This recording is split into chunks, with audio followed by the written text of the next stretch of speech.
ओडिशा सांबादिकतार भीष्म पितामह कहले अत्युक्ति हेब नाही। 1973 मसीह आज पर्यंत निरवच्छिन्न भाव में चली सांबादिकता। ओडिशार अनुसंधानमूलक सांबादिकतार उद्योक्ता कहले भी ठीक हेब। प्रगतिवादी रे ओडिशार बहु समस्या बहु घटनार अनुसंधानमूलक रिपोर्ट प्रकाश करी जे ओडिया सांबादिकतार जन कर्णधार भाव में निज प्रतिष्ठा अर्जन करचंती से हेले रवि दास। ओडिशा राजनीति को अति निकटरू देखी। इतिमध्य आसी बहुत सरकार बहुत सरकार मुख्यमंत्री बदली बारंबार समस्त सहित तांकर प्रत्यक्ष संपर्क रही। बहु राजनीतिक बहु दलर राजनीतिक नेता मान सहित भी तांकर प्रत्यक्ष संपर्क रही। सी हेले ओडिशार जड़े आदर्श पुरुष। सबुबले ओडिशा एवं ओडिया कथा चिंता करुवा, ओडिशार सर्वाधिक लोकंकर उन्नति किभली हो से दिगरे चिंता करुवा जड़े सांबादिक एवं राजनैतिक कर्मी हेले श्रीयुत रवि दास। आज आम सहित ओडिशार सांप्रतिक परिस्थिति, भारतवर्षर सांप्रतिक परिस्थिति, ओडिशा 2036 जो लक्ष्य रही से दिग को केमिति ओडिशा गति करिवो एवं कौन कले ओडिशार सब लोक 2036 मसीहार स्वप्न जो नहीं जन्म नहीं ओडिशा ताहा सार्थक हम। ये सब विषय में किसी प्रश्न करवा। आपन तो रभाई समानता रखते आम रभाई डाक आप गुरु मुझे तो आपण पाखु अनेक शिखी आप सहित कम भी कर। वर्तमान ओडिशार जो 2036 मसीहा को जो लक्ष्य रखुंत माने विकसित भारत 2047 एवं ओडिशा 100 वर्ष शताब्दी पूर्ति उपलक्षे जो कर भावुं से शताब्दी आ 10 वर्ष पर सरकार तो रखुंट केते ट्रिलियन इकोनोमी कथा, किंतु से राज्य सरकार अर्थनीति और लोकंकर अर्थनीति भितर जो फरकटा रही सेटा माने दूर हो पार ये 10 वर्ष भितर। प्रथम तो मुझे जो उद्यम कर शुभेच्छा जनाऊँ। आज आपण दर्शक मान मोर नमस्कार जनाऊँ। भल प्रश्नटी मत पचारि मोर तो गोटे जमी आप कहले 70 मसीह देखा जाए आज पर्यंत गोटे ओडिशार सामाजिक जीवन, सांबादिकता जीवन, राजनीतिक जीवन सहित मुझे निकटरू देखिकी आसी। यही समय भितर जिते राजनेता होती ओडिशा रे जो दायित्व नहीं अनेक को व्यक्तिगत भाव जानी एवं जो ओडिशा रे बीजेपी नुआ सरकार है मोहन माझी सरकार आदिवासी मुख्यमंत्री। किंतु आपड़ जब पढ़ी प्रश्न पचारे मुझे देखुची जो विजन डॉक्यूमेंट जरिया रे राज्य जोटा देती मुझे जहाँ देखी बर्तमान जहाँ देखुची बर्तमान जो विजन डॉक्यूमेंट एम्फासिस कौटी ओडिशा केते बड़ इकोनॉमी हम 500 बिलियन इकोनॉमी, किंतु ओडिशा कौन विषय संख्यार ओडिशा को मूल्यांकन हवा उचित कि आमे कौन चाहिए। ओडिशार प्रचुर संपत्ति अच्छी, ओडिशार आचर अच्छी, ओडिशार लोकशक्ति अच्छी, ओडिशार 43% आदिवासी अच्छा, जन जंगल अच्छी, खनिज संपद अच्छी, कौन नहीं नदी अच्छी, सबू अच्छी एवं आ लोक मान को लेकिन किंतु लोक मैंने से भाई अवस्था नहांती एत संपत्ति सत्वे आमे कौन कह आमर लक्ष्य बा उचित कौन आमर जी संपत्ति अच्छी आमर जी सुजोग अच्छी आम पाई आमर कौन लक्ष्य दरकार गोटा सबू लोक गोटे हाई स्टैंडर्ड ऑफ लिविंग जोटा अपन कहते तार तो शिक्षा, स्वास्थ्य, गमनागमन, पानी पानीय जल क्यों सांगे सबुठ बड़ कथा आमर जो ओडिशा गर्वित आम मैंने समस्त होतु आम गाँ को नहीं ओडिशा को नहीं गर्वित आमर परिवेश को नहीं जंगल जमी या नहीं गर्वित होतु या नहीं गर्वित होतु ताकू सब नष्ट करके तो आपण जदि आपण भावे मुझे मो निज गाँ को जाऊनी 15 वर्ष 20 वर्ष है कहीं मो गाँ पाखे गोटे इंडस्ट्री मुझे इंडस्ट्री ରୋକୁଥିଲି ମୁଁ ସେତେବେଳେ ମଧ୍ୟ କହିଥିଲି ଗୋଟେ ସିମେଣ୍ଟ ପ୍ଲାଣ୍ଟଟା କାରଣ ମୁଁ ଜାଣିଛି ତାର ଯେଉଁ ପଲ୍ୟୁସନ୍ ଏଫେକ୍ଟ ହେବ ଗାଁ ଲୋକମାନେ ସମସ୍ତଙ୍କୁ ଯେତେବେଳେ ପୁରା ଭାବରେ ଆମେ କହିଥିଲୁ ନା ଏଇଟା ଏବଂ ସେଥିରେ ମୋତେ ଆମର ପଲ୍ୟୁସନ୍ କଣ୍ଟ୍ରୋଲ୍ ବୋର୍ଡ଼ ବାଲା ଯଦି କହିଲା ଆଜ୍ଞା ସେଠି ଗୋଟେ ଖାଲି ଇଏ ହେଉନି ଫ୍ୟାକ୍ଟ୍ରି ହେଉନି ଖାଲି ଆସେମ୍ବଲି ହେବ ଏବଂ କିଛି ଲୋକମାନଙ୍କ କ୍ଷତି ହେବନି ବୋଲି କେମିତି ଆପଣ କହୁଛନ୍ତି କିନ୍ତୁ ବର୍ତ୍ତମାନ ଆପଣ ଯାଆନ୍ତୁ ସେ ଗାଁକୁ ସେ ଗାଁରେ କୌଣସି ଭାବରେ ଆପଣ ଭଲ ଭାବରେ ନିଶ୍ୱାସ ପ୍ରଶ୍ୱାସ ନେଇପାରିବେନି ଯେକୌଣସି ପୋଖରୀ ଦେଖିବେ କୂଅ ଦେଖିବେ ଚାରିଆଡ଼େ ଦେଖି ସବୁ ଇଏ କୋଠା ଉପରେ ଶୋଇବେ ଇଏ ସିମେଣ୍ଟ ଗୁଣ୍ଡ ଗୁଡ଼ିକ ପଡ଼ିଥିବ। ଓଡ଼ିଶା ସରକାରଙ୍କ ଭିଜନ ଡକୁମେଣ୍ଟ ଯାହା କହୁଛି ବୋଧହୁଏ ଓଡ଼ିଶାର ସମସ୍ତ ଗାଁର ଅବସ୍ଥା ଏଇଭଳି ହେବ ପ୍ରଦୂଷଣ। ତେଣୁ ସେଇଟା କ'ଣ ଆମେ ଚାହୁଁଛୁ କି ଆମେ ସେଇଭଳିଆ ମୋର କଥା ହେଉଛି ଆମେ ଯଦି ଇକୋନୋମି କଥା ଖାଲି ଭାବିଲେ ହେବ ନାହିଁ ଆମେ ଇକୋନୋମିରେ ଏ ଭିଜନ ଡକୁମେଣ୍ଟ ଇକୋନୋମି ମଡ଼େଲ ମାନେ ଗୋଟେ ନିର୍ଦ୍ଦିଷ୍ଟ ଧରଣର ଡେଭଲପମେଣ୍ଟ ମଡ଼େଲ ଓଡ଼ିଶା ଉପରେ ଲଦା ହେଉଛି ଯେଉଁ ଡେଭଲପମେଣ୍ଟ ମଡ଼େଲ ପାଇଁ ମୋତେ ଏ ଭିଜନ ଡକୁମେଣ୍ଟ ପ୍ରସ୍ତୁତ କରିଛି କିଏ ମୁଁ ଯଦି ପଚାରିବି ଏ ଭିଜନ ଡକୁମେଣ୍ଟ ପ୍ରସ୍ତୁତ କରିଛି କିଏ କହିପାରିବେ ଆପଣ ବ୍ୟୁରୋକ୍ରାଟ ବି ଏଠି କରିନାହାନ୍ତି ବାହାରୁ ଲୋକ କରିଛନ୍ତି କି ଓଡ଼ିଶାର କ୍ୟାବିନେଟ୍ କରିଛି କି ଓଡ଼ିଶା ବିଧାନସଭାରେ ଉପରେ ଆଲୋଚନା ହେଲାଣି କି ଜିଲ୍ଲା ପରିଷଦ ମାନେ ଉପରେ ଆଲୋଚନା କଲେଣି କି କେହି ଜାଣିନାହାନ୍ତି ଓଡ଼ିଶା ଉପରେ ଜବରଦସ୍ତି ୟା ଜରିଆରେ ଗୋଟେ ନିର୍ଦ୍ଦିଷ୍ଟ ଡେଭଲପମେଣ୍ଟ ମଡ଼େଲ ଲଦା ହେଉଛି ଏ ଡେଭଲପମେଣ୍ଟ ଲଦା ହେବାର ମୁଖ୍ୟ କାରଣ ହେଉଛି ଓଡ଼ିଶାରେ ବିପୁଳ ପ୍ରାକୃତିକ ସମ୍ପଦ ରହିଛି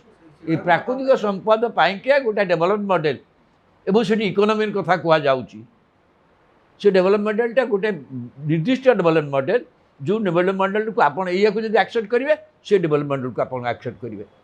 କିନ୍ତୁ ମୁଁ ଚାହୁଁଛି ଓଡ଼ିଶାର ଡେଭଲପମେଣ୍ଟ ହେବ ଓଡ଼ିଆ ଲୋକଙ୍କର ଡେଭଲପମେଣ୍ଟ ହେବ ଏଇ ଡେଭଲପମେଣ୍ଟ ମଡ଼େଲରେ ଆମର ଜମି ଯିବ ଜଳ ଯିବ ଜଙ୍ଗଲ ଯିବ ଖଣିଜ ସମ୍ପଦ ଯିବ ଶସ୍ତା ମଜୁରୀ ଲୋକେ ବି ଶସ୍ତା ମଜୁରୀ ପାଇବେ ପ୍ରଦୂଷଣ ବି ଅର୍ଜନ କରିବା ଲାଭ କିଛି ନାହିଁ ଆପଣ ଦେଖନ୍ତୁ ଏତିକି ଖଣିଜ ଯେତିକି ଆମେ ଖଣିଜ ଉତ୍ତୋଳନ କଲୁଣୁ ବର୍ତ୍ତମାନ ଯେଉଁଟା ଗଲା ଏଇଟା ଗଲା ସରକାରରୁ ଏଇ ଦିଗଟା ଆରମ୍ଭ ହେଇଛି ଏଇ ଦିଗ ଗତା ସରକାରରୁ ଆରମ୍ଭ ହେଇଛି କରୁଥିଲେ ଇଏ ତାକୁ ଆହୁରି ଅଗ୍ରଗତି କରୁଛନ୍ତି କାହିଁକି ଏଇଟା ବର୍ତ୍ତମାନ ଡବଲ ଇଞ୍ଜିନ୍ ସରକାର କୁହାହେଉଛି ସେଠୁ ଏକା ମଡ଼େଲ ହେଇଛି କ'ଣ ଆପଣ କଳ୍ପନା କରିପାରିବେ ଆପଣ ଅନୁଗୁଳ ତାଳଚେରଠୁ ନେଇକି ଯଦି ଆପଣ ପୁରା ସୁନ୍ଦରଗଡ଼ ପର୍ଯ୍ୟନ୍ତ ଯିବେ 50ଟା କୋଇଲା ଖଣି ଆପଣ ସେ ଅଞ୍ଚଳରେ ଲୋକମାନଙ୍କ ଅବସ୍ଥା କ'ଣ ହେଉଛି ଭାବନ୍ତୁ ସ୍ପଞ୍ଜ ଆଇରନ୍ କାରଖାନା ମଧ୍ୟରେ ନୋଇଡ଼ାରୁ ଯୋଉଟା ଡିସମାଣ୍ଡେଲ ହେଲା ସୁପ୍ରିମକୋର୍ଟଙ୍କ ନିର୍ଦ୍ଦେଶରେ ସବୁ ଯାଇକି ଓଡ଼ିଶାରେ ଆସିକରି ଓଡ଼ିଶାରେ କେବଳ 100 କେତେ ସ୍ପଞ୍ଜ କାହିଁକି ଯଦିଓ ରାଜ୍ୟ ସରକାର କହିଛନ୍ତି କେନ୍ଦ୍ର ସରକାର କହିଛନ୍ତି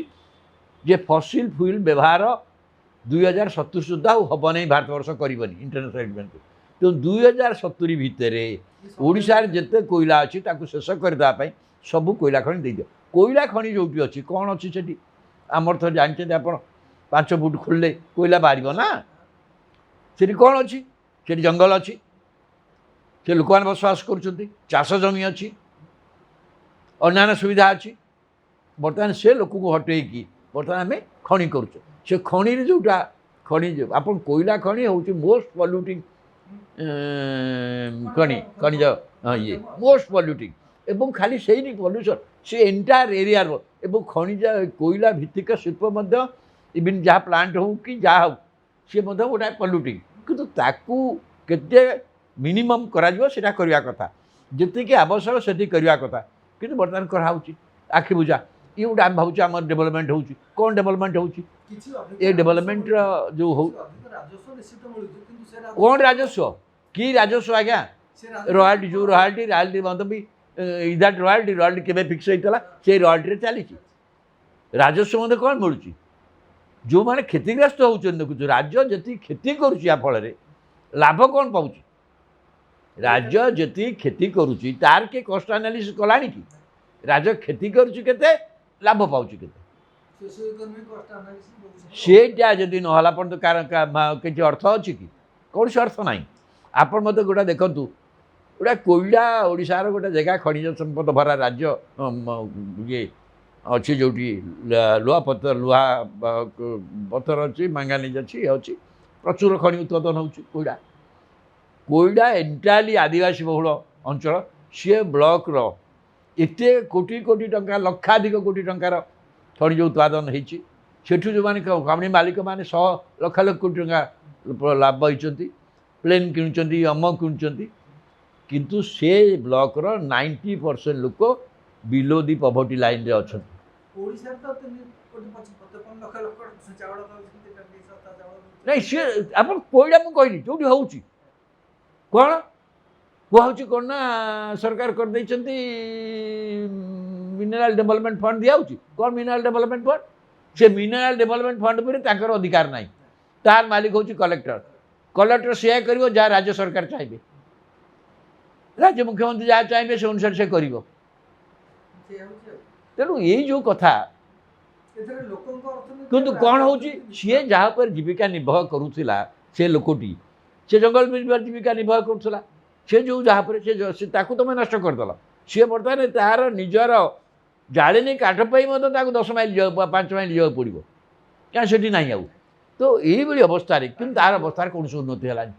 এইটাও କିଏ କରିବେ? এইটাও କ'ଣ କହିବେ ଆପଣ ଗୋଟେ ଅଭିବୃଦ୍ଧି କିଛି ସେଇ ପଇସାରେ ଆସି କଟକ ଭୁବନେଶ୍ୱରରେ ଘର ହେଲା କି ରାସ୍ତା ହେଲା ଗାଡ଼ି ଚଳିଲେ ବଡ଼ ବଡ଼ ଗାଡ଼ି ଚଳିଲେ ସେଇଟା କ'ଣ ଓଡ଼ିଶାର ବିକାଶ ବୋଲି କୁହାଯିବ? ଏବେ ମଧ୍ୟ ଏତେ କରିକି ମଧ୍ୟ ବି ଏବେ ମଧ୍ୟ ବି ପର କ୍ୟାପିଟା ଇନକମ୍ରେ ଜାତୀୟ ହାର ସହିତ ମଧ୍ୟ ଆମେ ପହଞ୍ଚିନୁ। କେଉଁଠି ଆମେ ପହଞ୍ଚିଛୁ? ଏବଂ ଖାଲି ଖାଲି ପର କ୍ୟାପିଟା ତ ଜାଣି ହେବନି କଥା। ଏବେ ଆପଣ ସବସେକ୍ସନ୍ ଆଇ ଦେଖିଲେ ଯେଉଁ ଅଞ୍ଚଳରେ ଖଣିଜ ପଦାର୍ଥ ଅଛି ସେ ଅଞ୍ଚଳ ଲୋକମାନଙ୍କର ପର କ୍ୟାପିଟା ଇନକମ୍ କ'ଣ ପର୍ଟିକୁଲାରଲି ଆଦିବାସୀ ଦଳିତ ଯେଉଁମାନେ ସେଠି ବସବାସ କରିକି ଶହ ଶହ ଧରି ବସବାସ କରୁଥିଲେ ତାଙ୍କ ଅବସ୍ଥା କ'ଣ? ଜିତୁମୁଣ୍ଡା ଅବସ୍ଥା ଆପଣ ଦେଖୁଛନ୍ତି। ସେଇ ଟାଇପ୍ର ଅବସ୍ଥାରେ ଲୋକମାନେ ଥିଲାବେଳେ ଆମେ କହୁଛୁ ଆମର ଇଏ ହେଉଛୁ ଆମେ ଇକୋନୋମି ଗଢ଼ୁଛୁ ଆମେ 500 ବିଲିୟନ୍ ଏଇ ଖଣି ବିକିକି 500 ବିଲିୟନ୍ ଇକୋନୋମି କରନ୍ତୁ ଆପଣ। ଏଇ ଆର କିଛି ମାନେ ନାହିଁ। ତେଣୁ ଇଏ ମୁଁ ଏହାର ନୀତିଗତ ଭାବରେ ଆମେ ଯେତେବେଳେ ପ୍ରଥମେ ମଧ୍ୟ ବି ମୁଁ କହିଲି ଛାତ୍ର ଜୀବନରୁ ଯେତେବେଳେ ଆମେ ଆସିଲୁ ରାଜନୈତିକ ଜୀବନକୁ ଭାବିଲି ରାଜନୀତି କରିହେବ ବୋଲି ଏବଂ ପ୍ରଥମେ ନ୍ୟାଚୁରାଲି ଭାବିଲି ମୁଁ ସେତେବେଳେ କଂଗ୍ରେସ ଓଡ଼ିଶାରେ କ୍ଷମତାରେ ଥିଲା ମୁଁ କଂଗ୍ରେସ ଦଳରେ ଯୋଗ ଦେଲି। ମୁଁ କଂଗ୍ରେସ ଥିଲେ ଆଶ୍ଚର୍ଯ୍ୟ ହେବେ ଯେ ମୁଁ ବିଜୁ ପଟ୍ଟନାୟକ ଘରେ ବିଜୁ ପଟ୍ଟନାୟକ କଂଗ୍ରେସ ଦଳରେ ଥିଲେ। ବିଜୁ ପଟ୍ଟନାୟକ କଂଗ୍ରେସ ଦଳରେ ଥିଲେ। ବିଜୁ ପଟ୍ଟନାୟକଙ୍କୁ କଂଗ୍ରେସ ଦଳକୁ ଓଡ଼ିଶାବାସୀ 1967 ନିର୍ବାଚନରେ କଂଗ୍ରେସ ଦଳକୁ ପରାସ୍ତ କରିଥିଲେ। ବିଜୁ ପଟ୍ଟନାୟକ ରିଭାଇଭ୍ କରିବାକୁ ଚାହୁଁଥିଲେ ନିଜକୁ କଂଗ୍ରେସ ଦଳକୁ। ସିଏ ତାଙ୍କ ଘରେ ଗୋଟେ ବୈଠକ ଡାକିଥିଲେ ସେମାନଙ୍କର ଖେଳୁ ଖାନା କମିଶନ ରିପୋର୍ଟ ଆସିବାର ସମୟ ହୋଇଯାଇଥିଲା। ସିଏ ଜାଣିଥିଲେ ତାଙ୍କୁ ଖାନା କମିଶନ ରିପୋର୍ଟରେ ସିଏ କ୍ଲିନ୍ ଚିଟ୍ ପାଉଛନ୍ତି ତେଣୁ ସିଏ ଚାହିଁଲେ ଗୋଟେ ସଭା କରିବା ପାଇଁ କଟକରେ ଏବଂ ସେତେବେଳେ ସେ କହିଥିଲେ ସଭା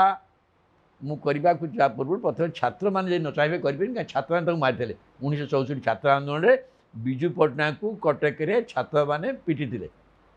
ତେଣୁକରି ଛାତ୍ରମାନେ ସହଯୋଗ ନ କଲେ ମୁଁ ମିଟିଂ କରିବି ନାହିଁ। ସେଇ ହିସାବରେ କିଛି ଛାତ୍ରମାନେ ତାଙ୍କୁ ଡକା ହେଲା ସେଥିରେ ମୋତେ ଡକା ହେଇଥିଲା ଏବଂ ଆମକୁ ଦାୟିତ୍ୱ ଦିଆହେଲା ଆପଣ ସଭା ହେବ ନା ନାହିଁ ଆପଣ ଦାୟିତ୍ୱ। ମୁଁ ସେଇଠି ଅନୁଷ୍ଠାନ ଭାବରେ କଂଗ୍ରେସ ସାଙ୍ଗରେ ଗୋଟେ ଆସୋସିଏଟ୍ ହେଲି। ତା ପରିବର୍ତ୍ତରେ ସେଇଠି ମୋର ପ୍ରଦ୍ୟୁମ୍ନଙ୍କ ସହିତ ଦେଖା ହେଲା। ପ୍ରଦ୍ୟୁମ୍ନ ଯୁବ କଂଗ୍ରେସ ସଭାପତି ଥିଲେ ଏବଂ ତାଙ୍କ ହାତରେ ଘନିଷ୍ଠତା ବଢ଼ିଲା। କିନ୍ତୁ କଥା ହେଉଛି ପରବର୍ତ୍ତୀ ଅବସ୍ଥାରେ ଦେଖନ୍ତୁ ଇନ୍ଦିରା ଗାନ୍ଧୀଙ୍କ ସାଙ୍ଗରେ ବିଜୁ ପଟ୍ଟନାୟକଙ୍କର ଅପଡ଼ ହେଲା। ପଢ଼ବାର କାରଣ ଜାଣିଛନ୍ତି ବ୍ୟାଙ୍କ ନ୍ୟାସନାଲ ଅମୁକ ଢିଙ୍କି ବଗ ରାଷ୍ଟ୍ରପତି ନିର୍ବାଚନ ସେଥିରେ ମଧ୍ୟ ଆମେ ଇନ୍ଦିରା ଗାନ୍ଧୀଙ୍କ ସାଙ୍ଗରେ ରହିଲୁ କାରଣ ଆମେ ଚାହୁଁଥିଲୁ ଓଡ଼ିଶାରେ ନୂତନ ପ୍ରଗତିଶୀଳ ରାଜନୀତି ହେଉ। ସେହି କ୍ରମରେ ନନ୍ଦିନୀ ଶତପଥୀ ଓଡ଼ିଶା କଂଗ୍ରେସର ଏଠି ନ୍ୟାୟକାଚାର୍ଯ୍ୟ ହେରିକା ଥିଲେ କିନ୍ତୁ ନନ୍ଦିନୀ ଶତପଥୀ ନୂଆ କରି ଓଡ଼ିଶା ନେତୃତ୍ୱ ଭିତରକୁ ଆସିଲେ। ଆମେ ତାକୁ ମଧ୍ୟ ମାନେ ଭାବିଲୁ ଯେ ନୂଆ ନେତୃତ୍ୱ ଓଡ଼ିଶାରେ ଆସିବା ଦରକାର ୟଙ୍ଗ ସେତେବେଳେର ୟଙ୍ଗ ବୋଲି ବିଚାର କରାଯିବ। ସେତେବେଳେ ଅତି ପ୍ରୋଗ୍ରେସିଭ୍ ଥିଲେ ଏବଂ ଜାତୀୟ ସ୍ତରରେ ପ୍ରତିଷ୍ଠା ଅର୍ଜନ କରୁଥିଲେ। କିନ୍ତୁ ଆମେମାନେ ଯେଉଁ ଅନୁସାରେ ଚାହୁଁଥିଲୁ ନନ୍ଦିନୀ ଶତପଥୀଙ୍କ ବେଳେ କିଛି ଜମି ଜମା ସଂକ୍ରାନ୍ତରେ କିଛି କରିଥିଲେ ମଧ୍ୟ ଏଇ ଯେଉଁ ଦିଗ ଗୁଡ଼ାକ ଉପରେ ସେ ଅନେକ ଧ୍ୟାନ ଦେଇପାରିନଥିଲେ କିନ୍ତୁ ଯାହା ହଉ କିନ୍ତୁ ଆମେ ସେତିକି ସମୟରେ ଥିଲୁ। କିନ୍ତୁ ସେଇ ସମୟ ଭିତରେ ଯେତେବେଳେ ମାନେ ଇନ୍ଦିରା ଗାନ୍ଧୀଙ୍କର ଯେଉଁ ଏକଚାଟିଆ ମାନେ ମନମୁଖୀ କାରବାର କଂଗ୍ରେସ ଦଳଟାକୁ ପରିଚାଳନା କରିବାରେ ହେଉ ବା ଏପରିକି ଦେଶକୁ ପରିଚାଳନା କରିବା ଜୟପ୍ରକାଶ ଆନ୍ଦୋଳନ ଯେଉଁ ହେଲା 70 ଦଶକରେ ଆପଣ ଜାଣିଛନ୍ତି 70 ଦଶକରେ ପ୍ରଥମେ ଅଏଲ୍ କ୍ରାଇସିସ୍ ପ୍ରଥମେ 70 ଦଶକରେ ହେଲା। ତା ନେଉ ଦରଦାମ ବୃଦ୍ଧି ଦରଦାମ ଦାମ ବୃଦ୍ଧି ତାକୁ ନେଇକି ଲୋକମାନ ଭିତରେ ଅଂଶୋଷ ବାଂଲାଦେଶ ଯୁଦ୍ଧରେ ଇନ୍ଦିରା ଗାନ୍ଧୀ ପ୍ରତିଷ୍ଠିତ ହୋଇଥିଲେ ଜଣେ ତାଙ୍କୁ ମହାନ ନେତ୍ରୀ ଭାବରେ ପ୍ରତିଷ୍ଠା କରା ତା ସତ୍ତ୍ୱେ ଯେତେବେଳେ ଦରଦାମ ବୃଦ୍ଧି ହେଲା ଲୋକ ଚାରିଆଡ଼େ ବଢ଼ି ଇଏ ହେଲେ କି ଦୁର୍ନୀତି ଦେଖାଗଲା ଯେତେବେଳେ ମୋର ମନେ ଅଛି ଯେତେବେଳେ ହଷ୍ଟେଲ ମାନଙ୍କର ଫିସ୍ ବଢ଼ିଲା ତା ବିରୁଦ୍ଧରେ ଆନ୍ଦୋଳନ ହେଲା ପ୍ରଥମେ ଗୁଜରାଟରୁ ତାପରେ ହେଲା ବିହାରରୁ ଛାତ୍ର ଆନ୍ଦୋଳନ ହେଲା ଏବଂ ସେ ଛାତ୍ର ଆନ୍ଦୋଳନକୁ ଜବାଇବା ପାଇଁ ଠିକ୍ ହେଲା ସେ ଚାଲିଥିଲା ଗୋଟେ ଆହ୍ଲାବାଦ ହାଇକୋର୍ଟ ଜଜମେଣ୍ଟ ଉପରେ ଯେଉଁ ଜଜମେଣ୍ଟ ଉପରେ ଇନ୍ଦିରା ଗାନ୍ଧୀ ଭଳି ଲୋକ ଯାହା ପ୍ରତି ଏତେ ଜନସମର୍ଥନ ଥିଲା ଗୋଟେ ହାଇକୋର୍ଟ ଜଜମେଣ୍ଟ ପରେ ତାଙ୍କର ଉଚିତ ହେଇଥିଲା କ'ଣ ହାଇକୋର୍ଟ ଜଜମେଣ୍ଟ ପରେ ହାଇକୋର୍ଟ ଜଜମେଣ୍ଟକୁ ରେସ୍ପେକ୍ଟ ଦେଖି ଟୁ ଷ୍ଟେପ୍ ଡାଉନ୍ କଂଗ୍ରେସ ତ ବିଶାଳ ଦଳ ବହୁତ ଲୋକ ଥିଲେ ଆଉ ଜଣେ ହେଇଥାନ୍ତା 6 ମାସ ପାଇଁ ସେତେବେଳେ ତାଙ୍କ ପାଲିକବାଲା ତାଙ୍କ କେସର ଦାୟିତ୍ୱ ନେଲେ ପାଲିକବାଲା ବି ଜବାବ ଦେଇଥିଲେ ସେ କେସରେ ଜିତିବେ ସୁପ୍ରିମକୋର୍ଟରେ ସେ କାରଣ ଯେଉଁ ଗ୍ରାଉଣ୍ଡରେ ହେଇଥିଲା ସେଟା ବଡ଼ ଗ୍ରାଉଣ୍ଡ ଗୋଟା ନଥିଲା କିନ୍ତୁ ସେ ସହିପାରିଲେନି ସେ ଏମର୍ଜେନ୍ସି କରିଦେଲେ ସେ ଏମର୍ଜେନ୍ସି କରିଦେଲେ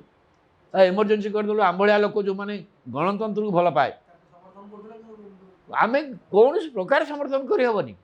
କାରଣ ଲିବର୍ଟିଟା ବହୁତ ଇମ୍ପୋର୍ଟାଣ୍ଟ ଯେଉଁ ଦଳ କଂଗ୍ରେସ ଦଳ ଦେଶ ସ୍ୱାଧୀନତା ଆଣିଛି ବୋଲି କହୁଛୁ ଦେଖିଲା ବେଳକୁ ସେ ଦଳ ଦେଶରେ ଏମର୍ଜେନ୍ସି କଲାଣି ଜରୁରୀ ପରିସ୍ଥିତି ଆଉ ଜରୁରୀ ପରିସ୍ଥିତି ସବୁଠୁ ବଡ଼ କାଜୁଆଲିଟି ହେଇଗଲେ ସମ୍ବାଦପତ୍ର ଗଣମାଧ୍ୟମ ମୁଁ ସେତେବେଳେ ସାମ୍ବାଦିକତା କଲିଣି ଗୋଟେ ୱିକ୍ଲି ଜରିଆରେ ଏବଂ ଗୋଟିଏ ମଧ୍ୟବର୍ତ୍ତୀକାଳୀନ ପାଠ ମଧ୍ୟ ପଢ଼ିବାକୁ ଗଲି 74 ମସିହାରେ Indian institute of press institute ଜରିଆରେ ତେଣୁ ମୋର ଗୋଟେ ସାମ୍ବାଦିକତା ପ୍ରତି ମୋର କମିଟମେଣ୍ଟ ଆସିଗଲାଣି ଆଉ ଇନ୍ଦିରା ଗାନ୍ଧୀଙ୍କ ପ୍ରଥମ ମାଡ଼ ହେଲା ସାମ୍ବାଦିକତା ଉପରେ ଫ୍ରି ପ୍ରେସ୍ ଉପରେ ମୁଁ କହିଲି ନାହିଁ ଏଇ ଦଳକୁ ଆଉ କୌଣସି ପ୍ରକାର ରହିହେବନି ଛାଡ଼ ବର୍ତ୍ତମାନ ଏ ଯେଉଁ ଲିବର୍ଟି ଗଣତନ୍ତ୍ର କଥା କହିଲେ ଗୋଟେ ବଢ଼ିଆ କଥା ମନେ ପଡ଼ୁଛି ରୁସୋ ଭୋଲ୍ତେୟାର ମଣ୍ଟେସ୍କୁ ଏ 3 ଜଣ ଫିଲୋସୋଫର ଯେଉଁ ଗଣତନ୍ତ୍ରର ବିଭିନ୍ନ ଆଦର୍ଶ ପ୍ରତିଷ୍ଠା କରିଥିଲେ ତା'ର 3ଟି ମୁଖ୍ୟ ଜିନିଷ ହେଲା ଆପଣ ଯେଉଁ କହିଥିଲେ ଲିବର୍ଟି ଇକ୍ୱାଲିଟି ଫ୍ରାଟର୍ନିଟି ସ୍ୱାଧୀନତା ସମାନତା ଏବଂ ଭାତୃଭାବ ମାନେ ସମସ୍ତେ ସମ୍ପୃକ୍ତ ରହିବେ ଭାରତବର୍ଷରେ ଯେଉଁ ରାଜନୀତି ବର୍ତ୍ତମାନ ଚାଲିଛି ସେଥିରେ ଜଣାପଡ଼ୁନି ଆପଣ ଭାରତର ସମ୍ବିଧାନଟା କ'ଣ ଆପଣ ସମ୍ବିଧାନରେ ଏଇ କଥା ହିଁ ଅଛି ଗ୍ୟାରେଣ୍ଟେଡ୍ କିନ୍ତୁ ତାର ବିପରୀତ ଦିଗରେ ଯଦି କାମ ହେବ ସମ୍ବିଧାନର ଯଦି ମିସ୍ୟୁଜ୍ ହେବ ଆପଣ କ'ଣ କରିପାରିବେ ଯେତେବେଳେ ହୁଏ ଯେତେବେଳେ ଯେଉଁଠି ଗଣତାନ୍ତ୍ରିକ ରାଷ୍ଟ୍ରରେ ଯେଉଁ ଶାସକମାନେ ଯେତେବେଳେ ଏକଛତ୍ରବାଦୀ ହୁଅନ୍ତି ସେମାନେ they tamper with the constitution the country with the objective ବର୍ତ୍ତମାନ ଅବସ୍ଥାରେ ମଧ୍ୟ ଅନେକ ଘଟଣା ଆପଣ ସେଇ ଶାସନରେ ଗଣତନ୍ତ୍ରରେ କୌଣସି ବ୍ୟକ୍ତି ବା କୌଣସି ଅନୁଷ୍ଠାନ ସର୍ବଶକ୍ତିମାନ ହେବା ବହୁତ ଡେଞ୍ଜରସ୍ ଯେଉଁଟା ଇନ୍ଦିରା ଗାନ୍ଧୀଙ୍କ ବେଳେ ହେଇଥିଲା ବର୍ତ୍ତମାନ ସମୟରେ ମଧ୍ୟ ସେ କଥା ହେଉଛି ଆପଣ ସର୍ବଶକ୍ତିମାନ ହେଲେ ଆପଣ ଜୟଜୟକାର କରିବେ ସମସ୍ତେ ସତ କଥାଟା କେହି କହିବେନି ସତ କଥାକୁ ଚପେଇ ଦିଆଯିବ ସତ କଥା ଯିଏ କହିବ ସେ ଦଣ୍ଡିତ ହେବ ସେତେବେଳେ ବି ହେଇଥିଲା ବର୍ତ୍ତମାନ ବି ହେଉଛି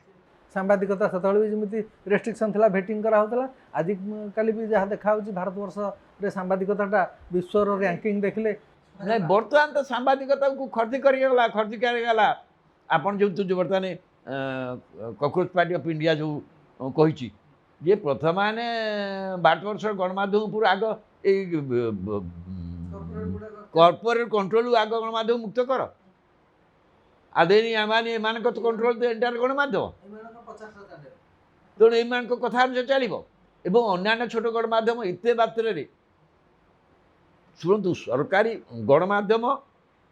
ଆର୍ଥିକ ଦୃଷ୍ଟିରୁ ଆପଣ ଲିବରେସନ୍ ପରେ 90 ପରେ ଆମେ ବିଜ୍ଞାପନ କରିପାରୁଛୁ ଆମେ ଯେତେବେଳେ ଆରମ୍ଭ କରୁଛୁ ସାମ୍ବାଦିକତା ବିଜ୍ଞାପନଟା ପ୍ରାୟୋରିଟି ନଥିଲା ବର୍ତ୍ତମାନ ବିଜ୍ଞାପନଟା ପ୍ରାୟୋରିଟି ଆଉ ବିଜ୍ଞାପନ ସରକାର କଣ୍ଟ୍ରୋଲ କରୁଛନ୍ତି ଆଉ 1990 ପରେ ହେଇଗଲା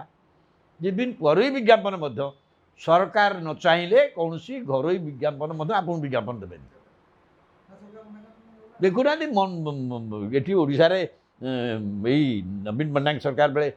ଓଡ଼ିଶାର ସବୁଠୁ ବଡ଼ କାଗଜ କୁହାଯାଉଥିବା ସମ୍ବାଦ ର ସମରେନ୍ଦ୍ର ପଟ୍ଟନାୟକ ତାଙ୍କୁ ତଣ୍ଟି ଏମିତି ଚିପି ଦେଲେ ଯେ ସେ ବାଧ୍ୟ ହେଇକି ଇସ୍ତଫା ଦେଇ ପକାଇଲେ ଛାଡ଼ିଦେଲେ ତାଙ୍କ ସଂସ୍ଥା ବଞ୍ଚାଇବା ପାଇଁ ତାମାନେ ଏତେ କଣ୍ଟ୍ରୋଲ ଗଣମାଧ୍ୟମ ଉପରେ ସରକାରଙ୍କର ରହିଛି ଆଉ ଯେଉଁମାନେ ଗଣମାଧ୍ୟମ ଚଲାଉଛନ୍ତି ପଇସା ନହେଲେ ବି ହେବନି ଆଉ ସେମାନଙ୍କ ଅନ୍ୟ କିଛି ବ୍ୟବସାୟ ଅଛି ତାଙ୍କ ତଣ୍ଟି ଚିପିବା ପାଇଁ ସରକାରଙ୍କ ପାଇଁ କିଛି ଅସୁବିଧା ନାହିଁ ସବୁ ପ୍ରକାର ବ୍ୟବହାର ହେଇପାରିବ ED to CBI to vigilance କ'ଣ ନା କ'ଣ ବ୍ୟବହାର ହେଇକି କରିହେବ ଏବଂ ସେ ହେଉଛି ଆଉ ସେ ଅନୁସାରେ ଏଣ୍ଟାୟାର ଗଣମାଧ୍ୟମ ଏକରେ କର୍ପୋରେଟ୍ କଣ୍ଟ୍ରୋଲ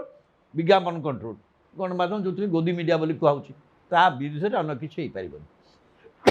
ବର୍ତ୍ତମାନ ଭାରତବର୍ଷରେ ଗଣମାଧ୍ୟମରେ ଯେଉଁ ଭିନ୍ନ ମତ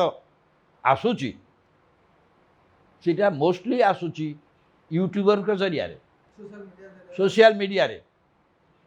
କିନ୍ତୁ ସୋସିଆଲ ମିଡ଼ିଆରେ ମଧ୍ୟ ଆମର IT ଆକ୍ଟ କେମିତି କରାହେଇଛି, ସୋସିଆଲ ମିଡ଼ିଆରେ ମଧ୍ୟ କେତେବେଳେ ବି ଆପଣ ତଣ୍ଟି ଚିପି ଦେବେ, ଆପଣ କହିପାରିବେ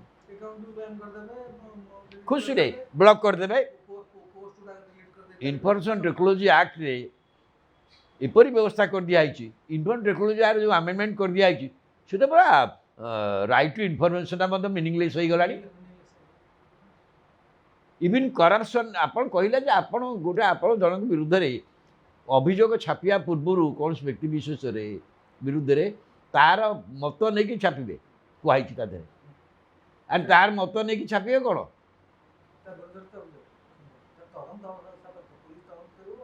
ତମର yes you have evidence, you have data, ତମେ ଦେବ। ଆମର ସାମ୍ବାଦିକତାରେ ଅଛି, ତାକୁ ପଚାରିବ। କିନ୍ତୁ ତାଙ୍କ ସମ୍ମତି ବିନା ସମ୍ମତି ନେବ, ୟାର ଯେଉଁ ବ୍ୟବସ୍ଥା କରିଦେଇଛନ୍ତି ବର୍ତ୍ତମାନ ସେଥିରେ କୌଣସି କଥା ହେଇପାରିବନି। RTSC ଅନୁସାରେ ଯେହେତୁ ପର୍ସନାଲ ସେଟା ପର୍ସନାଲ ଡାଟା ପ୍ରୋଟେକ୍ସନ୍ ଆକ୍ଟ ନାଁରେ, ପର୍ସନାଲ ଡାଟା ପ୍ରୋଟେକ୍ସନ୍ ନାଁରେ ବ୍ୟକ୍ତିକୁ ସୁରକ୍ଷା ଦେବା ପାଇଁ ନାଁରେ ଏମିତି ସଂଶୋଧନ କରିଦିଆଯାଇଛି। ଅଧିକାରଟାକୁ ନେଇଗଲେ ଆପଣ କାହା ବିରୁଦ୍ଧରେ କହିପାରିବେନି। କଲେ ଆପଣଙ୍କର ବନ୍ଦ ହେଇଯିବ, ଆପଣଙ୍କ ବିରୁଦ୍ଧରେ କାର୍ଯ୍ୟାନୁଷ୍ଠାନ ହେବ, ଆପଣ ଜେଲ୍ ଚାଲିଯିବେ, ଆପଣଙ୍କ ଫାଇନ୍ ଅଛି, ହ୍ୟୁଜ୍ ଫାଇନ୍ ଅଛି, ସବୁ ବ୍ୟବସ୍ଥା ଅଛି। ଆପଣ କିଏ କରିବ ତାକୁ? ଥାଉ ସମ୍ବିଧାନ।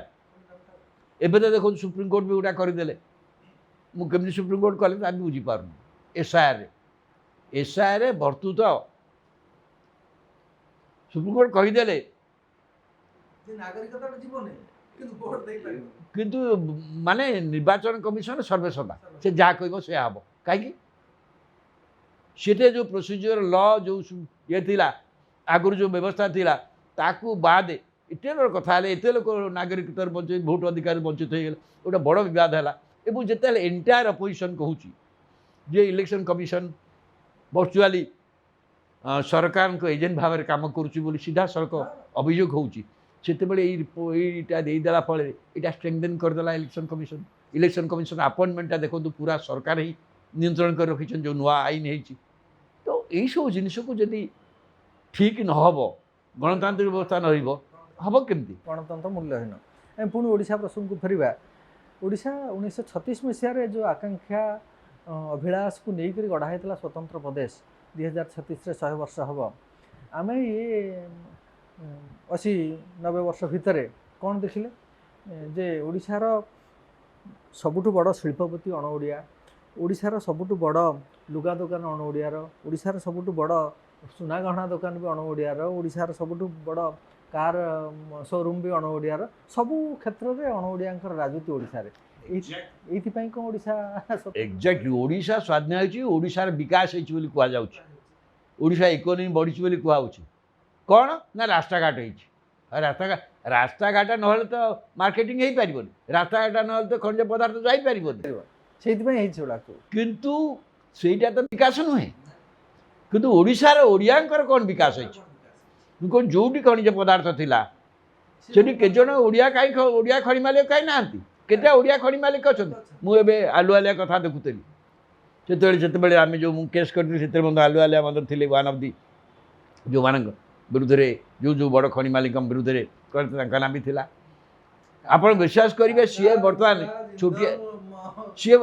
ତାଙ୍କର ପର୍ସନାଲ ଆସେଟ୍ ବର୍ତ୍ତମାନ ମୋର୍ ଦ୍ୟାନ୍ 30,000 crores। ଏଇ ଓଡ଼ିଶାର ଖଣି ଉପରେ ପ୍ରତିଷ୍ଠିତ। ଓଡ଼ିଶାର ଖଣି ଉପରେ ବି ଟାଟାର ପୁରା ସାମ୍ରାଜ୍ୟ, ତାଙ୍କର ଯେଉଁ ସାମ୍ରାଜ୍ୟ ସେ ଏଠି କରିନାହାନ୍ତି। ତାଙ୍କର ଏଠି ଖଣି ସାମ୍ରାଜ୍ୟ ଦିଲ୍ଲୀ ବାହାରେ।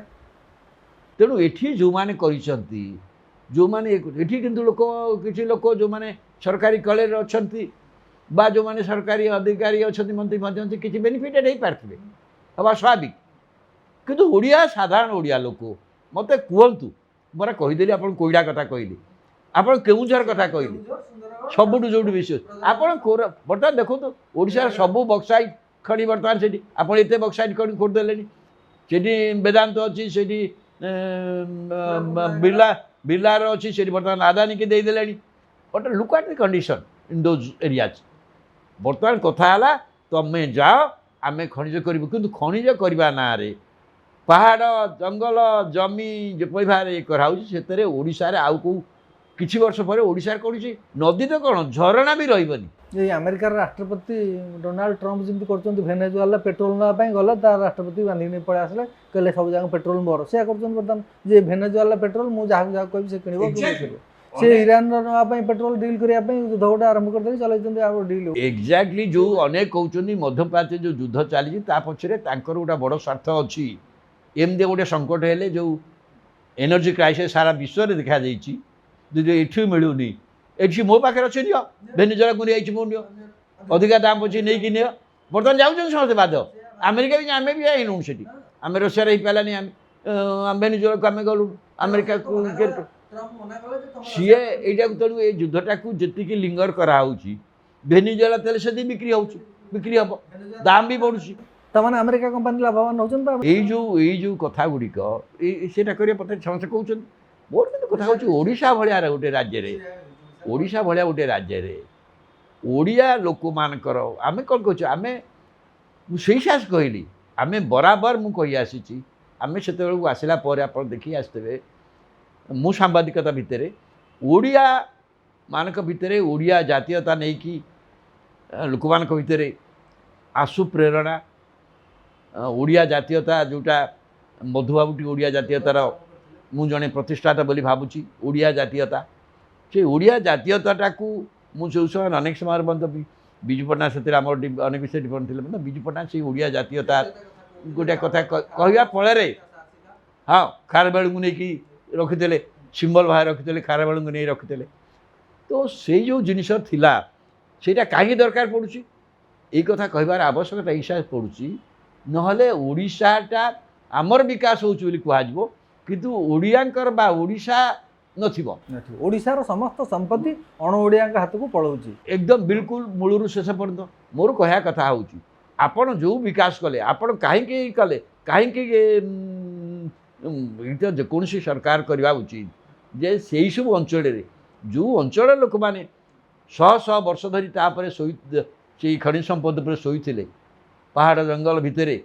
ତାଙ୍କ ଜୀବନ କାଟୁଥିଲେ, ତାଙ୍କ ଜୀବନ ଜୀବିକାକୁ ତୁମେ ନଷ୍ଟ କରିଦେଲ, କିନ୍ତୁ ତାଙ୍କ ଅବସ୍ଥା କଲା କ'ଣ? ତୁମେ ତାଙ୍କୁ କହିବ ବନବାସୀ କିନ୍ତୁ ବନରୁ ତଡ଼ିଦେବ, ତାଙ୍କୁ କହିବ ଆଦିବାସୀ ତାଙ୍କୁ ମୂଳ ଭୂମିରୁ ତାକୁ ଅଲଗା କରିଦେବ, ନେଇକି ବାହାର କେଉଁଠି ରଖିବ। ତାଙ୍କର ସମସ୍ତ ସମ୍ପଦକୁ ତୁମେ ଲୁଟ୍ କରିବ କିନ୍ତୁ ତାଙ୍କର କିଛି ଉପକାର ହେବ ନାହିଁ। ଏଇ ଯେଉଁ ବିକାଶର ପଦ୍ଧତି ମୁଁ ସମୟ ସଙ୍ଗରେ ମୁଁ ଯେତେବେଳେ ଯାଉଥିଲି ମଧ୍ୟ ସେ ସବୁ ଅଞ୍ଚଳକୁ ସମସ୍ତେ କହିଛି ଯେ ଆଦିବାସୀମାନଙ୍କର ଗୋଟିଏ ଥିରେ ସ୍କିଲ୍, ଜନ୍ମଗତ ସ୍କିଲ୍ ହେଉଛି ଚାଷ। ସେମାନେ ଭଲ କରିପାରନ୍ତି, ଅତି କଠିନ ପରିସ୍ଥିତିରେ କେମିତି ଚାଷ କରିବା ସେ ଜାଣିଛନ୍ତି, ଏବଂ ଜଙ୍ଗଲ ଦ୍ରବ୍ୟର ଜଙ୍ଗଲ ସିଏ ଧ୍ୱଂସ କରନ୍ତିନି, ଜଙ୍ଗଲର ପଦାର୍ଥ ଗୁଡ଼ିକ ଆଣିକି କିପରି ଭାବରେ ତା'ର ବ୍ୟବହାର କରାଯାଇପାରିବ, ଆମେ ଯେଉଁ ଜଙ୍ଗଲ ପଦାର୍ଥ ପରିପୋଷଣ ଯୋଗୁଁ ବାହାରି ପାରିବ ସେ କଥା କହୁଥିଲେ। ସେ ତାଙ୍କର ଏବଂ ଗାଈ ଗୋରୁ ଛେଳି ଜଙ୍ଗଲ ଉପରେ ନିର୍ଭର କରି ଥିଲେ ଚାଲୁଥିଲେ। ତେଣୁ ସିଏ ତାକୁ ନଷ୍ଟ କରିବାକୁ ଚାହୁଁନଥିଲେ, କିନ୍ତୁ ତୁମେ ନଷ୍ଟ କଲ କାହିଁକି ତୁମର ଖଣିଜ ପଦାର୍ଥ ଦରକାର, ତୁମେ ନଷ୍ଟ କଲା ପରେ ତାଙ୍କ ଜନଜୀବନକୁ ନଷ୍ଟ କଲ। କିନ୍ତୁ ସେମାନଙ୍କର କ'ଣ ହେଲା, ହାୱାର୍ଡ ସେମାନେ ଉପକାର କ'ଣ ପାଇଲେ, ସେମାନେ କାହିଁକି ସେଇଠି ରହିଲେ, ସେମାନେ ସେଇ ଜାଗାରେ କେମିତି ବାହାରେ ରହିଲେ। ଆପଣ ଲକ୍ଷ ଲକ୍ଷ କୋଟି କୋଟି ଟଙ୍କା ଓଡ଼ିଶାରୁ ବାହାରିଲା, ଯେଉଁ ଓଡ଼ିଶାରେ ଯେଉଁମାନେ ଖଣି କରିଛନ୍ତି ସେ କେତେ କେତେ ଲକ୍ଷ କୋଟି ଟଙ୍କା ଏଠୁ ନେଇଛନ୍ତି, କିନ୍ତୁ ସେଇ ଲୋକ ସେଇ ଅବସ୍ଥାରେ ରହିଲେ କେମିତି? ତାମାନେ that is something very wrong in our policy our nor thinking. ଆଉ ଗୋଟେ ଏନଭାୟରମେଣ୍ଟ ଲଟା ଆପଣ ଜାଣିଛନ୍ତି, environment that is an environment law ନଥିଲା, ଏଇଟା ଏନଭାୟରମେଣ୍ଟ ଲ ହେଇଛି। ଯେକୌଣସି ଇଣ୍ଡଷ୍ଟ୍ରି ଆଇନକ୍ରେଡ଼ ଏନଭାୟରମେଣ୍ଟ ଲ ପବ୍ଲିକ୍ ଇଏ ଅଛି, ପାର୍ଟିସିପେସନ୍ ଅଛି, ଜନଶୁଣାଣି ଅଛି, କିନ୍ତୁ ସେ କ'ଣ କହୁଛି ତା'ର ଆପଣ ଏନଭାୟରମେଣ୍ଟ ଇଏ being process being run Bai ଦ ଡିଷ୍ଟ୍ରିକ୍ଟ ଆଡମିନିଷ୍ଟ୍ରେସନ୍ ଏନଭାୟରମେଣ୍ଟ ବୋର୍ଡ଼, ଏଗୁଡ଼ା ସବୁ କଣ୍ଟ୍ରୋଲ ବାଇ ଦି ଗଭର୍ଣ୍ଣମେଣ୍ଟ। ସରକାର ଯାହା ଚାହୁଁଛନ୍ତି ସେମାନେ ସେଇ ଅନୁସାରେ କରିଦେବେ, ବ୍ୟବସ୍ଥା କରୁଛନ୍ତି ଜବରଦସ୍ତି, ଯେଉଁଟା ଆମେ କେଉଁଝର ଜିଲ୍ଲାରେ ଦେଖୁଛୁ, କୋରାପୁଟ ଜିଲ୍ଲାରେ ଦେଖୁଛୁ, ସବୁଆଡ଼େ ଦେଖୁଛୁ। ସେ ଲୋକମାନଙ୍କର କଥାର କୌଣସି ମୂଲ୍ୟ ହିଁ ରହୁନି। ତେଣୁ ଏଇଠି ଆମର ସିଷ୍ଟମରେ ଆଇନ କି ଠିକ୍ ଭାବରେ କାର୍ଯ୍ୟକାରୀ କରିବା ମଧ୍ୟ ପ୍ରଚୁର ଭୁଲ ହେଇଛି। ଆପଣ ସାମାଜିକ ନ୍ୟାୟ ଆନ୍ଦୋଳନର ଜଣେ ବଡ଼ ପ୍ରବକ୍ତା, ଯେତେବେଳେ ମଣ୍ଡଳ କମିଶନ ଲାଗୁ ହେଲା ବିଶ୍ୱନାଥ ପ୍ରତାପ ସିଂଙ୍କ ସମୟରେ सारा भारत में और ओडिशा भी से विजु पट्टनायक कहीदे गरीब जाति नहीं कहीकि आंदोलन को उस्कई देले कांग्रेस भी लगे ये बसपोर्ट है आपड़ से सामाजिक न्याय आंदोलन सपक्ष में बहुत लड़ाई कर प्रथम प्रथम अच्छा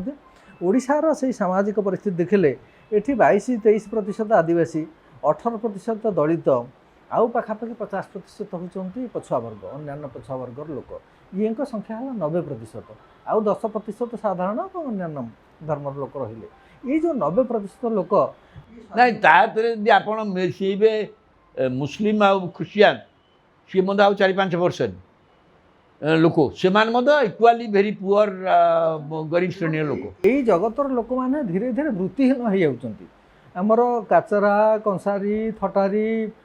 कुम्हार कम्हार पाटरा तेली तंती ये जिते रही कारीगर श्रेणी लोक जो प्रोड्यूस करते कुटीर शिल्प जो करता से समस्ते ये जो शिल्पायन फल सब विनियुक्त होती माने बेकार होती अल्टरनेटिव सोर्स नहीं आम ये प्रथम देखूँ गोटे सामाजिक न्यायर प्रथम प्रवर्तक आम विश्वास करूँ इवन जिते मंडल कमिशन नाला आम से आमर कैंपन थी कौन कहले से बड़ संपत्ति कहले जमी समस्त जमी दरकार दरकार आ जार नहीं जमी दियो इटा मैटर ऑफ गवर्नमेंट पॉलिसी से कांग्रेस भी करता नंदिनी सतवन बेले से जो मैंने जमी अधिकार गोटा थिला कहीं से सामाजिक सामाजिक न्यायर ये गोटा व्यवस्था दलित मानक आदिवासी मानक जो भूमि न कुछ से करें से कम देवाई है कारण से जमी कर जमी किए कर जंगल काटिक ये कर जमी कर व्यवस्था होता परवर्त बता मंडल कमिशन ओडिशा आप कहले कि देखागला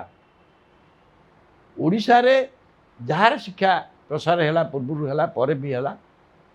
से गोटे निर्दिष्ट श्रेणीर लोक मैंने एगेन जो मैंने जमी दृष्टि प्रभावशाली थे से परिवार माने आगुआ पाठ पढ़ार सुजोग पाइले बा सरकारी कले थिले बा जमी थिला जो मैंने बाकी रहीगले से कुआड़े जापारे तेणु सरकारी कल सबुथ प्रशासनिक कल कहतु जुडिशियरी कहतु इवन राजनीति क्षेत्र में से प्रभाव थिला जदिव in spite of reservation for SC ST आपन एससी एसटी मत रिजर्वेशन में पूरा भूमिन मान गुरुत्व देना जार जमी अच्छी देखी दिखाला तेणु जिते मंडल कमिशन आसला से प्रथम थर ये कथा कहगला ये सामाजिक न्यायर जो नुआ आधार आसला जे यही श्रेणी की खाली संरक्षण नुह यही श्रेणी की रिकग्नाइज करिया पड़ो सामाजिक व्यवस्था रिकग्नाइज करिया पड़ो सरकारी व्यवस्था रिकग्नाइज करिया पड़ो आमे ताकू पूरा मात्रा समर्थन करूँ एवं सेटा यथार्थ यथार्थ किंतु सेटा बर्तमान जाइए राज्य सरकार एते दिन के एबे कले जे इवन शिक्षा व्यवस्था संरक्षणटा संप्रसारित कले ही न था देखो केते वर्ष पर तेणु तेणु से रही चाकरी व्यवस्था सबू प्रशासनिक कले बर्तमान कथा हूँ से व्यवस्थार शिक्षार प्रसार जोटा आंबेडकर शिक्षा एडुकेशन इज दि फास्ट शिक्षा हेले माने संगठित हेले माने आंदोलन करें दाबी करें तो शिक्षाटा को एमाने गुरुत्व जमी भाई दवा कथा ई श्रेणी पे दिगला ना एबे 90 मसीहा 2090-95 पर जो फ्री मार्केट इकोनॉमी आसीगला तो शिक्षार गोटे व्यवसायीकरण कर दिगला सारा भारत वर्ष में शिक्षाटा को व्यवसाय करनी ओडिशा रे शिक्षार संपूर्ण व्यवसायीकरण हो गला शिक्षा को व्यवसायीकरण करदे कहते 5T कलु आम कलु स्लोगान किंतु प्रकृत में शिक्षार व्यवसाय कर जो बड़ लोक बड़ परिवार लोक जहाँ सुविधा अच्छी से माने व्यावसायिक शिक्षानुष्ठान पाठ पढ़े एवं व्यवसाय हाँ मैंने शिक्षाटा सब बड़ कमर्स रे बड़ बेपार मत परिणत हो सारा ओडिशा रे किंतु गोटे स्कूल शिक्षा आमको पढ़ाई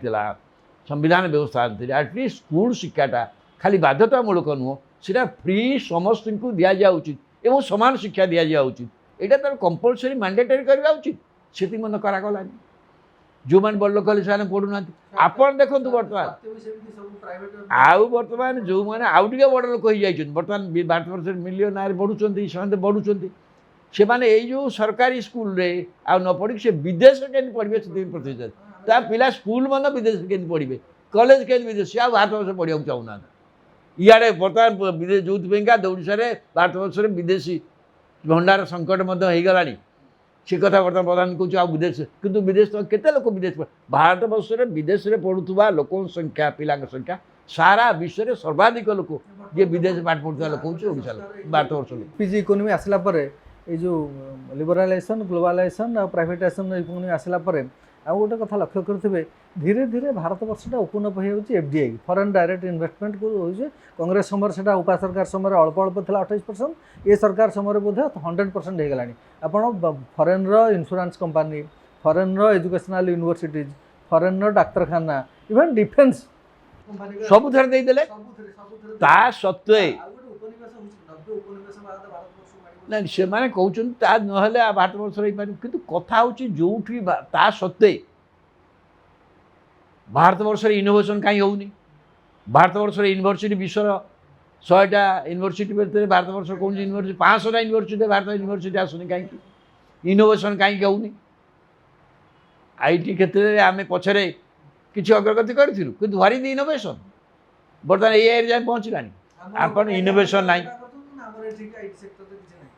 आपण इनोवेशन एवं इनोवेशन क्षेत्र में चाइना एते आगे जादी आज अमेरिका भय कर चीन की भय कर एकमात्र क्या हूँ इनोवेशन क्षेत्र में चाइना इन पार ना भी बहुत बार अग्रगति कर दे कैन कम्पीट किंतु एटारे भारत वर्ष में ना बुढ़ पुंजीपति मैंने एत पुंजी खटाऊँ किंतु रिसर्च रे पैसा खटे राजी नुहति भारत सरकार सबुथे निजर विज्ञापन पैसा खर्च कर रिसर्च पैसा खटाइक राजी नुहति जो भारत वर्ष में निजस्व इनोवेशन सबु क्षेत्र में हो पारुनी पुणी फेर आउ थे ओडिशा को शेष प्रश्न यहाँ 2036 सुधा किभली एक ओडिशा आप देखा चाहते से राज्य सरकार भूमिका कौन योजना एवं परिचालना क्षेत्र में कि परिवर्तन हेले अंततः ओडिशार सर्वाधिक लोक किसी ना 90% लोक अधिक उन्नत हेबे आर्थिक दृष्टिकोण सशक्तिकरण हे सामाजिक दृष्टिकोण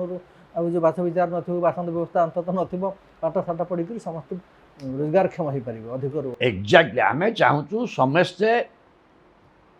उपयुक्त शिक्षा पाइबे उपयुक्त स्वास्थ्य सुविधा पाइबे एवं एपरी स्किल से निजे रोजगारक्षम हे दया उपर निर्भर करेंगे ना एवं सर्वोपरि जहाँ ओडिशार संपत्ति यार परिवेश ये मध्य सुरक्षित रहिबो या परिवेश सुरक्षित मध्य रहिबो बण जंगल पहाड़ मुझे बण कौन नष्ट हेनी कि बण नष्ट जी नष्ट हम आम देखो आपण जमी आराभाली की नहीं केते बड़ बर्तमान विपद है आमर मध्य आराभाली कहले कौन से जो रेंजटा नहीं कि गंधमार्दन पर्यंत आप रखिंट जो कौन प्रकार नियम गीटा रखाई गला गोटा सुप्रीम कोर्ट से किंतु एंटायर रेंज टाक आम नष्ट कर चलुँ एवं या रेंज उपर ओडिशार अधिकांश झरणा निर्भर करुच्ची से झरणा समर जो बक्साइड पहाड़ गुड़ाक बाहर नई सब जगह सुखीज तेणु यही जो जिनिस तेणु आम से बर्तमान गोटे दरकार राज्य दरकार करुँ यही शिक्षा स्वास्थ्य बादे ये गोटे हम एवं ओडिशार से सुरक्षित रही कहली मो गाँव को जापर मो गाँव जो परिवेश थिला मो गाँटा मत जमी गले भल लगुला सी भल लगवार अवस्था ना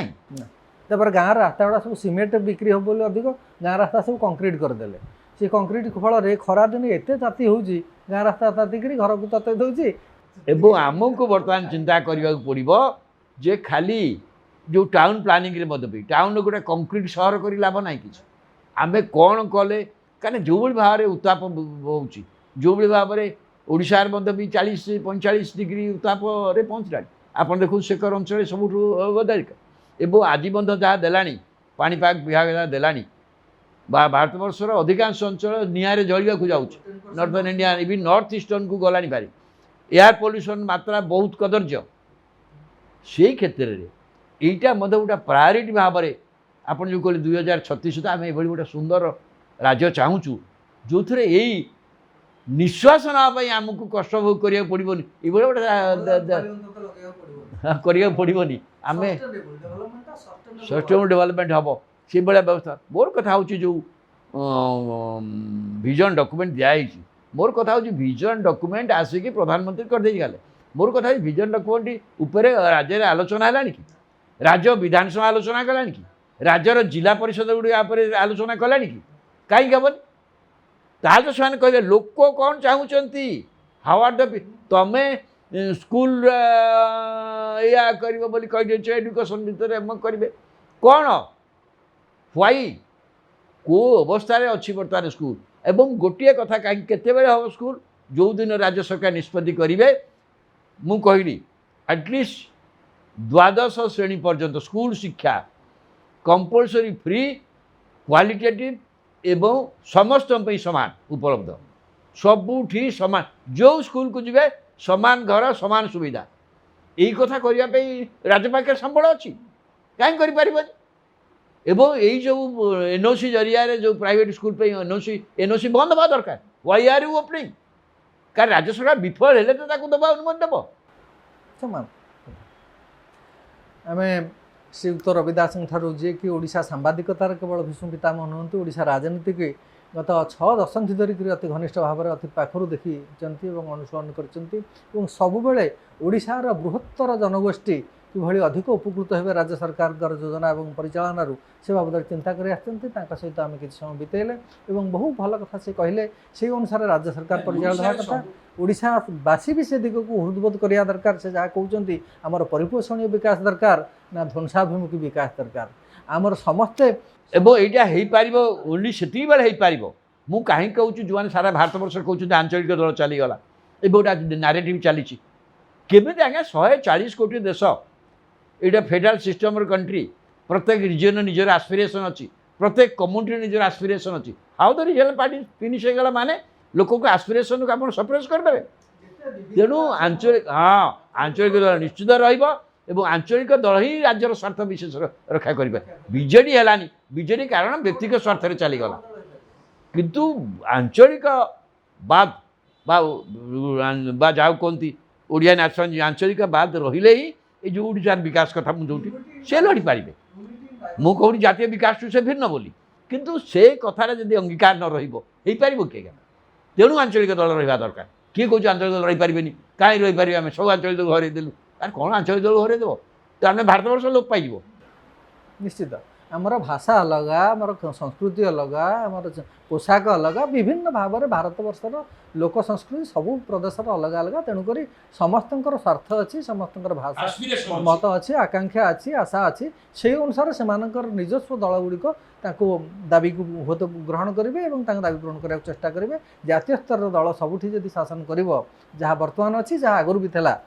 କଂଗ୍ରେସ ସମୟରେ ସେତେବେଳେ ଏଇ ଆଞ୍ଚଳିକ ଲୋକମାନଙ୍କର ସ୍ଥାନୀୟ ଲୋକମାନଙ୍କର ସ୍ୱାର୍ଥ ଅନେକ ଭାବରେ ବ୍ୟାହତ ହେଉଥିଲା ବୋଲି ହିଁ ଆଞ୍ଚଳିକ ଦଳ ଗୁଡ଼ିକ ସୃଷ୍ଟି ହେଇଛି ଏ ବାସ୍ତବତାଟାକୁ ଗ୍ରହଣ କରିବା ଦରକାର ସେ ଯାହା ହଉ ଆମେ ଯେତେବେଳେ 2036 ଓଡ଼ିଶାର କଥା ଚିନ୍ତା କରୁଛନ୍ତି ସେତେବେଳେ ଶ୍ରୀଯୁକ୍ତ ଦାଦାଙ୍କ ମତ ଅତି ଗୁରୁତ୍ୱପୂର୍ଣ୍ଣ ଆମେ ଏକ ପରିପୋଷଣୀୟ ବିକାଶ